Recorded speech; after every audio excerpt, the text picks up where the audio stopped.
मैं आप लोगों के पोस्ट किए गए कई सारे मैसेजेस देख रहा था और उनको देखते हुए मुझे ये ख्याल आया कि वाकई हमारे सिस्टम में कुछ ऐसी कमियां हैं कि अगर उन्हें दूर नहीं किया गया तो अपराध के बारे में पता होते हुए भी, अपराधी के बारे में पता होते हुए भी हम उसे कभी गुनहगार साबित नहीं कर पाएंगे। खासकर हमने जैसे देखा कि ड्रग सिंडिकेट मामले में जिस तरह से सारा अली खान, रकुलप्रीत सिंह और सिमोन खंबाता के नाम सामने आए, उसके बाद हमने देखा कि बहुत सारी बॉलीवुड की फैमिलीज बाहर जाने लगी।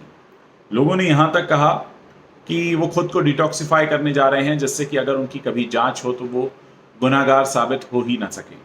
देखिए, इस सब में ये समझना बहुत ज़रूरी है कि बात सिर्फ इन 3 नामों की नहीं है। जैसे ही ये खबर बाहर आई कि बॉलीवुड से जुड़े नाम शामिल हैं, बॉलीवुड से जुड़े नाम ऐसे हैं जिनको बुलाया जाएगा, एनसीबी बुलाने वाली है और वो ड्रग सिंडिकेट में शामिल हैं, उस दिन ही बहुत सारी फैमिलीज़ को ये मैसेज चला गया था कि अब उन्हें देश से बाहर जाकर खुद को डिटॉक्सिफाई कराना है। ऐसा नहीं है कि जब नाम डिक्लेयर करेंगे तब उन्हें पता चलेगा, क्योंकि जो ड्रग्स लेते हैं उन्हें तो पता ही है कि वो ड्रग्स लेते हैं। और जैसे ही नाम आया कि बॉलीवुड के लोग हैं तो उसके बाद उनकी वीज़ा प्रोसेस शुरू हो गए, उनके बाहर जाने की तैयारियां शुरू हो गई।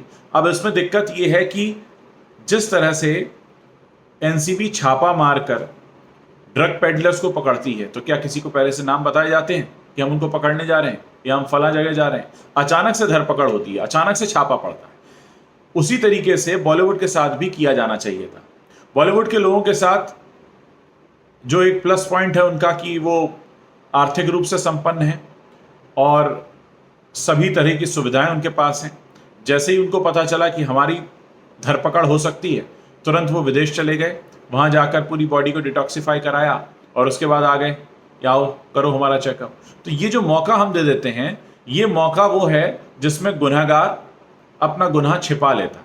अगर वाकई हमें इन लोगों की धरपकड़ करनी है तो सीधे बिना नाम बताए सीधे छापा मारकर या अगले ही दिन कुछ ही घंटों के भीतर उनको सम्मन करके और उनका जो भी जांच पड़ताल, जो भी उनका मेडिकल चेकअप कराना है वो कराना चाहिए। यहाँ मेरी और बहुत सारे लोगों की चिंता यही है कि इतने बड़े खुलासे के बाद भी हो सकता है बहुत कम संख्या में ऐसे लोग हों बॉलीवुड के जिनका गुनाह हम साबित कर पाएं, क्योंकि हमने कहीं ना कहीं उन्हें एक मौका दे दिया बचने का। ऐसा नहीं है कि जो नाम सामने आए उसके अलावा जो नाम थे उनको पता ही नहीं था। जैसे ही ये नाम सामने आए तो उनको पता था कि उनका नंबर भी आने वाला है।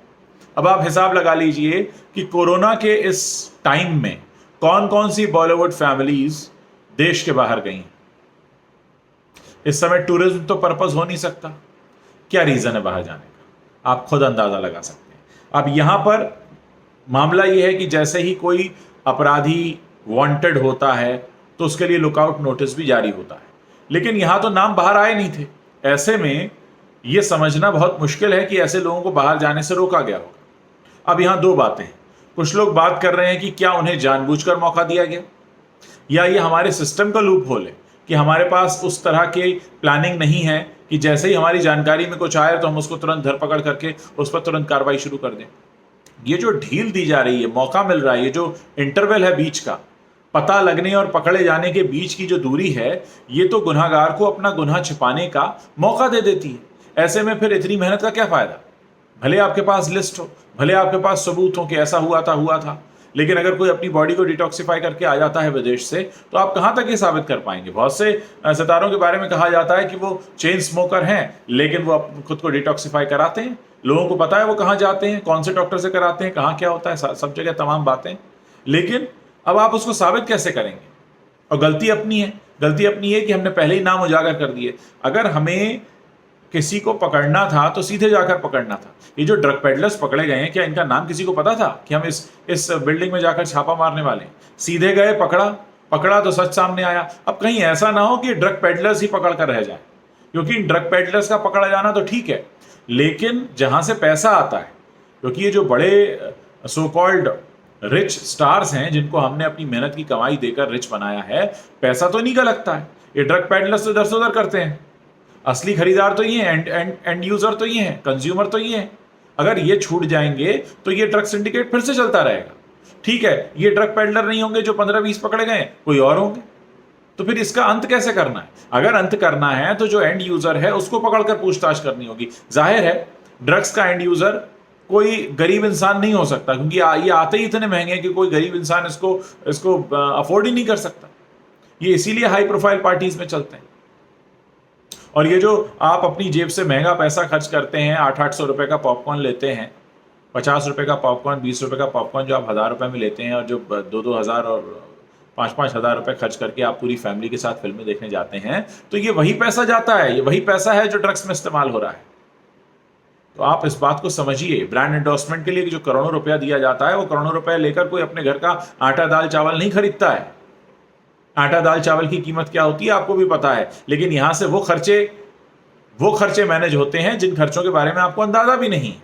इसलिए हमारे सिस्टम की जो ये कमी है कि हम गुनाहगार का नाम बता देते हैं, उसको मौका दे देते हैं, फिर वो मौके का फायदा उठाकर गुनाह छिपा लेता है, और फिर हम कहते हैं सबूत नहीं मिला, और फिर सबूत के अभाव में वो छूट जाता है और गुनाह करता रहता है, और हम फिर उसे पकड़ते रहते हैं। ये साइकिल जो है इसी तरीके से चलता रहता है। इसको अगर रोकना है तो कड़े कानून, कड़ी कार्रवाई, तुरंत कार्रवाई, धरपकड़ और जेल में अंदर। जब तक ये शुरू नहीं होगा ये चर्चे चला करेंगे, और फिर लोग कहेंगे कि हाँ बॉलीवुड में ड्रग तो चलता है, क्योंकि 5 साल पहले भी खुलासा हुआ था और अब फिर से खुलासा हो गया। तो इन खुलासों का फायदा नहीं होगा। इन खुलासों का अगर फायदा करना है तो गुनाहगार को सीधे पकड़कर और अंदर करना।